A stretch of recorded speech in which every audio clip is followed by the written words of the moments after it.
Hi everyone, Colton here with BC United. I wanted to make this video as a response to a question we got in our BC United coaches group on Facebook. Mike, thanks for the question. I hope you're okay with me going this route, and what I'm going to try to do is explain some of the challenges in 9v9. Coaches often find that it's difficult to come up with a system of play that's balanced, and also the playing principles. So let's get right into it. So yeah, the objectives. One, I want to talk about the structure of soccer so you understand what's going on, and that makes attacking and defending intentional. If you took the Intro to Grassroots Coaching course on the DCC, which is free by the way, you will have seen this. Also, a key idea I want to get across is that principles drive the style of play, not the formation, and I have an illustration that hopefully makes sense, and so we can understand that, not just for BC United, but our partner clubs as well. Then I'll get into your question, Mike, the potential issues with using a 1-3-3-2. Like Wald, I like to include the goalkeeper when describing a formation. And finally, the suitable formations that we suggest you use at 9v9 based on the attacking and defending principles I'm going to provide you in this presentation. All right, so let's get right into it. Soccer, okay, 4 moments, regardless of the environment, the level of play, and the age. If it's professional soccer in MLS, professional soccer in Spain, if it's pickup soccer in the streets of Brazil, the game happens in 4 moments. Okay, you attack, you transition from attack to defense. That happens when you lose the ball. You defend, and you get the ball back, or transition from defense to attack. What makes teams unique, exactly what I typed out there, are the principles the coaches adopt and create for each moment of the game. And that's ultimately what shapes a style of play. The principles are team behaviors, and that's what you see when you watch professional soccer. That's what makes Barcelona unique in their possession style, and what makes a team like Atletico Madrid unique in their counterattacking style. So team styles are derived from principles, not formations. And that's what I've tried to illustrate here for you. A team or a coach must decide on, or a club even, must decide on what principles, attacking and defending and transition, what principles they want to adopt or create. And then from there, you choose a preferred formation or system of play, which is important. You need to choose one that allows the principles to come to life. Saying you're a possession-based team and then playing 11v11 with 5 defenders in the back isn't going to make much sense. And then ultimately, that's what forms your style of play at the very end. So if you want a copy of this PowerPoint, I'd be happy to share it with you. Just drop me an email. I'll try not to forget my email mentioning what it is at the end of this presentation. So the attacking principles of play. I want you all to stick with 6 of these, just 6 key ones for attacking. First one, the basic 101 of soccer, spreading out. You have the ball, you want to make yourselves big. You want to make the team big and occupy all the spaces of the field. All right, Mike, your question included this. You wanted your team to create triangles, and that's great. That's a big principle of soccer when you have the ball, is to triangulate, and that gives you more passing options. All right, these are very simple. Play forward when possible or hold the ball. Create 1v1s or 2v1s. Create diagonal passing lines, and I'll talk about why that's important and why it's not, and why diagonal passing lines don't happen as much in a 1-3-3-2, and also varying the ways of running and trying to get behind and between defensive lines of the opponent. All right, so Mike, let's address your question. You wanted to know how you could mix, I'm just recalling this off the top of my head, how you wanted to mix things up with your midfielders and forwards so there's more creativity involved. And you mentioned that you wanted your 2 forwards to create triangles with whichever midfield 2 or whatever midfield 3 has the ball. And that's great. That's a team behavior you want them to adopt. But a couple things that concern me, and this is through my experiences with seeing it and trying this formation myself, is that build-up happens through the middle area of the field far too often. If you imagine a soccer field between the 18 and between the 18 here, I often see too much of the build-up process happening through the middle of the field rather than a good balance of wide build-up and central build-up. So I just often see attacks funneling down the middle of the field too much in this setup. Another thing, the forward passing lines, we don't want to create those as much as we want to create diagonal passing lines. What do I mean? I mean, if you have a midfielder facing his defender to receive the ball, he is looking in this setup, in this team organization, he cannot see what is behind him, or he or she cannot see what is behind them. If it's a system of play where there's wider options on the field, their field of view gets increased, because not only can they see the ball coming, they can also see in their peripheral vision what's going on over here. So in this formation system of play, those two words are pretty much interchangeable. I don't like how forward passing options, the midfielder receiving the ball can't really see what's behind them. Checking your shoulder, yeah, you can do that, but it's just easier if the passing line is diagonal, so you can see, I'm on the field here, so you can see what's going on. Okay, so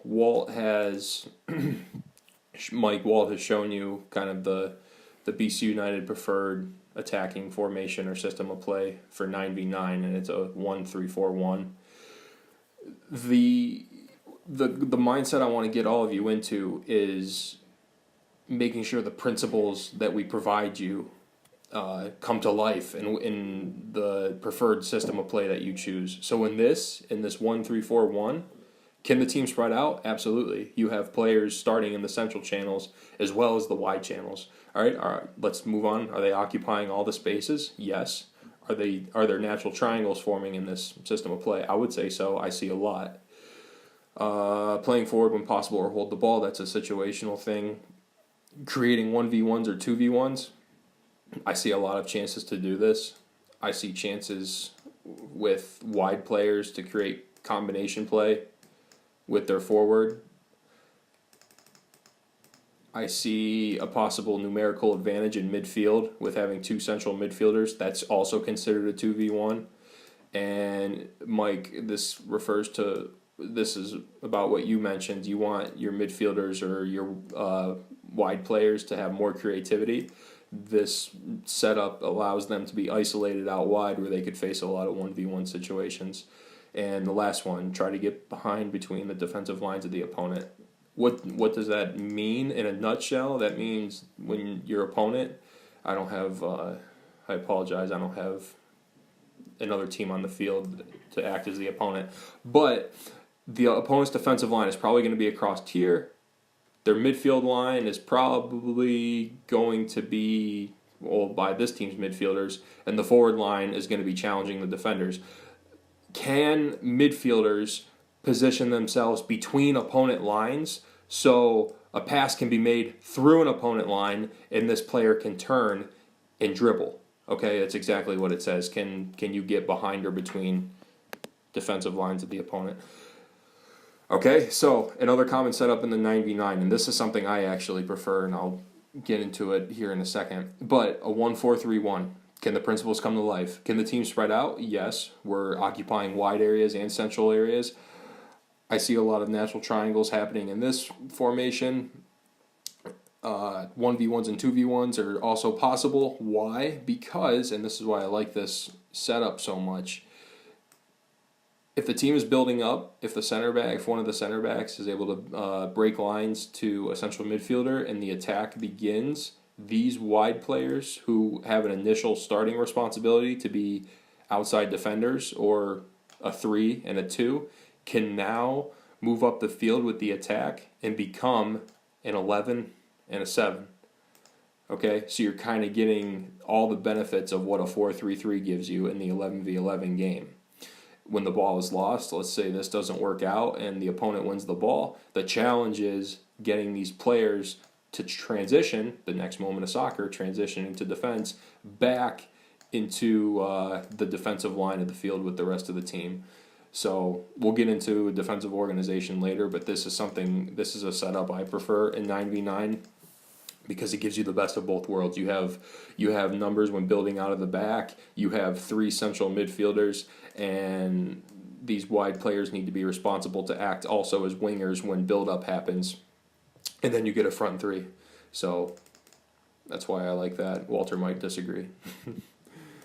And the last common setup I see with 9v9 is a 1-3-2-3.